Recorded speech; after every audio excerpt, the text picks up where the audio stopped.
programang ito ay rated SPG. Striktong patnubay at gabay ng magulang ang kailangan. Maaaring may masiselang tema, lengguwahe, karahasan, sexual, horror o droga na hindi angkop sa mga bata.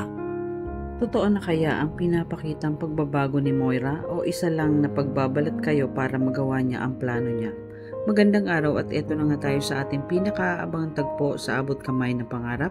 Welcome to my channel. Please don't forget to like, comment, and click the bell button para lagi kayong updated sa aking mga videos. Samantala, sa kulungan pagkatapos ni Alanin magpasalamat sa mga preso, lumapit si Jingay kay Warden at nakiusap kung pwedeng makapagbigay ng mensahe si Moira sa lahat para ipakita niya na totoong nagbago na siya. Pinayagan naman ito ni Warden. Nang mag-umpisa ng magsalita si Moira, siya naman pagdating ni Robert at nakita niya may dalang cake ito at inabot niya kay Lynette at Annalyn. Kaya biglang natigilan si Moira. Nasasaktan siya sa nakikita niya pero hindi niya ipinapahalata. Habang ang Lotus Gang naman ay nainip dahil biglang tumigil siya sa pagsasalita sa stage nang makita niya si Lynette at Robert. Panay kantsaw ang Lotus Gang kay Moira. Sabi ni Bogart na alam ko na kung bakit natigilan si Moira dahil nakita niya ang asawa niya na si RJ Tanyag tapos tumabi pa sa ex niya at sabay nagtawanan ang Lotus Gang. Kaya mas lalo nilang inasar si Moira.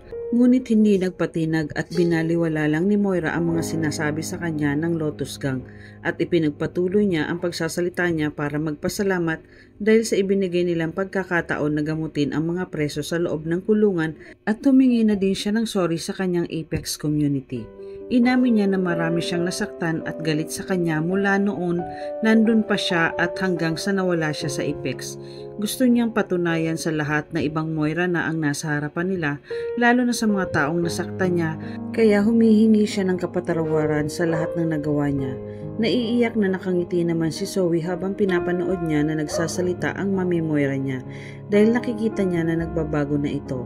Nang matapos magsalita si Moira, lahat ay nagbalakpakan sa ginawa niyang speech at nagugulat ang lahat sa pinapakita ni Moira ang pagbabago sa kanyang sarili. Pero hindi lahat ay pinaniniwalaan ang mga sinasabi ni Moira dahil sa tent kung nasaan si Giselle ay pinag-uusapan nila si Moira.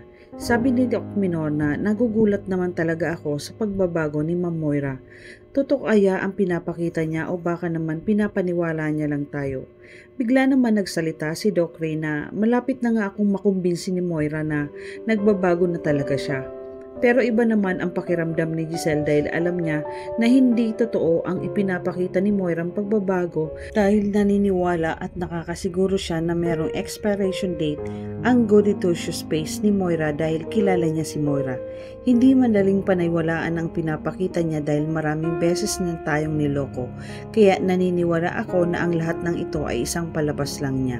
Habang napapangiti lang si Lynette sa sinasabi ni Giselle, dahil ganun din ang nasa isip niya, habang si Robert naman ay napapaisip din dahil sa nakikita niya kay Moira na pagbabago. Sa kabilang tent naman narinig ni Zoe na pinag-iuusapan nila ang mami Moira niya. Gusto sana niyang ipagtanggol ang mami niya pero naisip niya ang sinabi ni Moira na hayaan niya na lang sa Diyos ang lahat. Samantala sa East Ridge Hospital nakita nila Chang Susan at Josa ang mga picture ng Apex sa isinagawang medical mission nila. Ikinatuwa ng dalawa ang naging tagumpay nito dahil pinangunahan ni Annalyn ang pagtulong sa mga bilanggo ng City Jail. Nakita din nila na pumunta pala si Robert. Maya-maya ay napansin nila ang video ni Moira na humihingi ng tawad. Gulat na gulat ang dalawa kung totoo ba ang naririnig nila kay Moira. Habang abala si Chang Susan at Josa sa panonood, hindi nila napansin ang paglapit ni Carlos. Maya-maya ay nagtanong ito kung ano ang pinapanood nila na ikinagulat naman ng dalawa. Ipinakita nila kay Carlos ang video ni Moira habang nagsasalita at humihingi ng tawad. Nalaman din ni Carlos na nagpunta si Robert dahil nakita niya sa picture na magkatabi si Lynette at Robert. Dahilan para kumunot ang noo ni Carlos sa nakita niya. Maya-maya na itanong ni Chang Susan kay Carlos kung naniniwala ba siya sa mga sinasabi ni Moira na nagbago na siya. Napapaisip naman si Carlos dahil alam niya sa sarili niya na ginagawa lang ito ni Moira upang mapadali na mapalabas siya sa kulungan at hindi niya pinapaniwalaan ang mga sinasabi nito. Sabi ni Carlos, hindi ako naniniwala dyan kay Moira. Malamang ginagawa niya lang ito para mapaniwala sila na nagbabago na siya at hindi dapat sila nagdidikit ni Lynette dahil traidor yan si Moira. Kukunin niya ang loob nila para magawa niya ang pinaplano niya. Hindi naman makapaniwala si Chang Susan sa sinabi ni Carlos. Sabi ni Chang Susan na baka nga nagbago na si Moira at nabanggit niya kay Carlos ang ginawang pagligtas ni Moira kay Lynette. Ikinagulat naman ni Carlos ang sinabi ni Chang Susan na may nangyari kay Lynette? Sabi ni Chang Susan na huwag kang mag-alala dahil wala naman nangyaring masama kay Lynette at okay na siya. Subalit ayaw pa din paniwalaan ni Carlos ang kabutihang ginawa nito kay Lynette lalo na nakita niyang magkasama pa si Robert at si Lynette at hindi malayong may gawin na naman siya na hindi maganda. Kaya abot-abot ang pag-aalala ni Carlos kay Lynette. Habang si Chang Susan at Josa naman ay nagkatinginan sa sinabi ni Carlos at naiisip nila na baka nga may plano si Moira na gawin kay Lynette. Hindi din sila nakakasiguro kung totoo nga ang pinapakita ni Moira na pagbabago. Kaya sinabihan ni Chang Susan si Carlos na puntahan niya na si Lynette sa City Jail kaya agad naman nagpaalam si Carlos sa dalawa. Samantala sa City Jail pagkatapos magsalita ni Moira ay pinuntahan niya si Zoe kung nasaan ito. Ikinatuwa naman ni Zoe ang ginawa ng mami Moira niya kaya niyakap niya ito ng maigpit. Maya-maya ay nilapitan nila si Lynette at Robert para magpasalamat sa ginawa ni Annalyn na medical mission sa loob ng kulungan. Pilit pa din na humihingi ng tawad si Moira sa lahat at sinasabi na nagbago na siya ngayon. Ngunit nahihirapan si Lynette na paniwalaan si Moira. Sa kabilang dako naman may hinandang palaro ang mga preso para sa lahat para maging masaya ang medical mission ng Apex. Pero ang hindi nila alam ay may ginawang plano si Madam Lotus dahil sa nagalit siya kay Giselle sa ginawa sa kanya. Naiinis siya at kailangan bigyan niya ito ng leksyon na hindi basta-basta ang isang Madam Lotus kalabanin. Maya-maya nagsabi si Jingay na bago magsimula ang palaro kailangan may partner ang sasali. Kaya naman sinabihan ni Zoe ang mami Moira niya na kung gusto niya bang sumali sa palaro.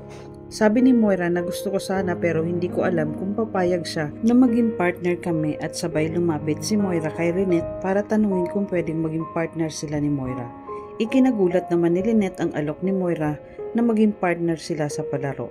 Nagdadalawang isip si Lynette kung papayag ba siya kaya napatingin siya kay Moira.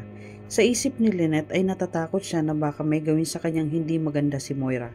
Maya-maya ay nagsalita si Zoe at pinakiusapan na sige na po Tita Lynette, magpartner na kayo ni Mami. Napatingin naman si Lynette kay Zoe. Sabi ni Moira na huwag ka mag-alala Lynette, wala akong gagawing masama sa'yo. Alam kong hindi ka pa din naniniwala sa pagbabago ko. At maya-maya ay pumayag na si Lynette na ikinatuwa naman ni Moira at Zoe. Kaya nagpunta na sila sa gitna para maglaro. Pinanood sila ni Annalyn, Robert at Giselle at hindi pa rin sila makapaniwala sa pagbabago ni Moira. Habang sa di kalayuan naman ay nakatangin kila Moira at Lynette ang Lotus Gang at sinabihan ni Madam Lotus na maghanda na sila sa gagawin nila mamaya. At pinakuha na ni Madam ang mga gagamitin nila dun sa may likod ng kulungan sa may kamatisan dahil doon iniwan ng lalaking kausap ni Madam Lotus ang gamit na hinihingi niya. Samantala naman si Carlos ay sumugod agad sa City Jail dahil ikinakatakot niya ang pagbabago ni Moira at nag-aalala siya para kay Lynette lalo na naandun pa si Robert at hindi siya papayag na maisahan siya ni Moira sa mga pakulo niya. Ano ang pinaplano at gagawin ng Lotus Gang? Ikapahama kaya ni Lynette ang pagpartner niya kay Moira sa palaro?